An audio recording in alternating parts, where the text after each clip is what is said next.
कसं आहे, मराठा कुणबी हे सगळ्या महाराष्ट्रात एक नाहीत. कोकणाचा प्रॉब्लेम वेगळा आहे. कोकणामध्ये जे लोक आहेत त्याच्यामध्ये दळवे असतील, सुर्वे असतील, सावंत असतील, ही तुम्हाला प्रातिनिधिक नावं सांगितली. हे आणि कोकणामध्ये जे कुणबी येतं, तिलोरे कुणबी, हे संपूर्ण हे दोन्ही समाज वेगळे येतं. हे जे मी आता तुम्हाला 3-4 प्रातिनिधिक आडनावं सांगितले, यांच्या 500 वर्ष जरी मागे गेलं तर यांच्या नोंदी मराठीच सापडतात. किती पाठीमागं जा, त्यांचे ताम्रपत्र येतं, पत्र येतं त्यांच्याकडं, सनदा येतात त्यांच्याकडं, मराठीच सापडतं. आणि तिथले जे कुणबी येतं ते वेगळे येतं. त्यांच्या आणि यांचे रोटी बिटी व्यवहार होतं. रोटी व्यवहार सगळीकडे होतात आता. कारण आपण कोणत्या हॉटेलमध्ये जेवायला गेलं तर किचन कोणत्या जातीचा किचनमध्ये कुक कोणत्या जातीचा विचारित नाही. रोटी व्यवहार सगळीकडे चालू झालेला आहे. पण बीटी व्यवहार हा कोकणातल्या तिलोरे कुणबी आणि कोकणातले मराठे जे आहेत त्यांचा होत नाही.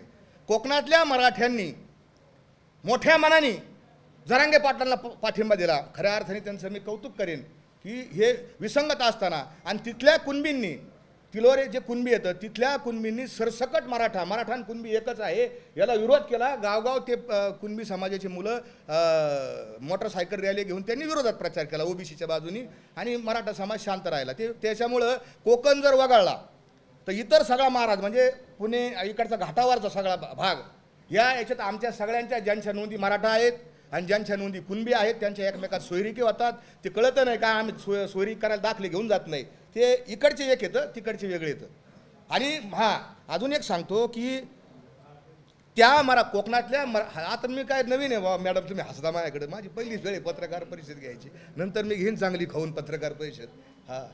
ते कोकणातल्या मराठा लोकांची मागणी होती. काय होती की आम्हाला स्वतंत्र मराठा आरक्षण मिळावं. खरोखर होती काय, ते नारायण राणेंची मागणी नव्हती, खरोखर मागणी त्यांची. मी स्वतः अनेक लोकांशी बोललो, फिरलेलो तिथं.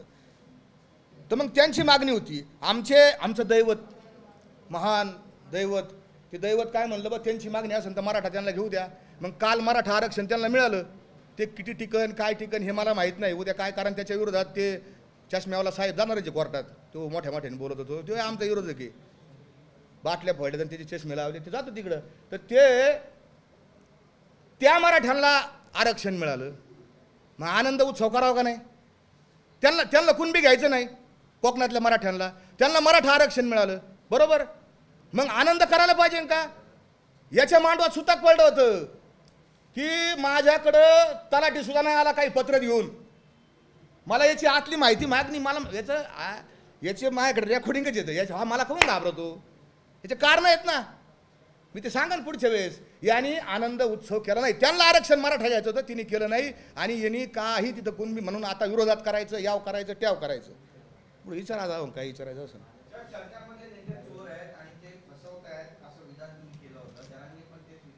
हो,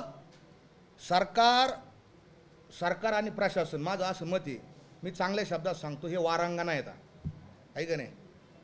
ते फक्त पैशाचे असतात, ते कोणाचेच नाही. सरकार हे कोणाचंच नसतं. आपल्याला वाटतं बा आपला आमदार निवडून आला आहे, कोणाचं नाही. कोणतेही सरकार, भाजपचं, सेनेचं असू, नाहीतर ते दुसरं काँग्रेस राष्ट्रवादीचं असू, नाही तर अजून कोणाचं येऊ, सरकारमधल्या माणसांवर आणि प्रशासनावर माझा तर बिलकुल विश्वास नाही. ते फसवतात. हे खरं आहे तुमचं म्हणणं.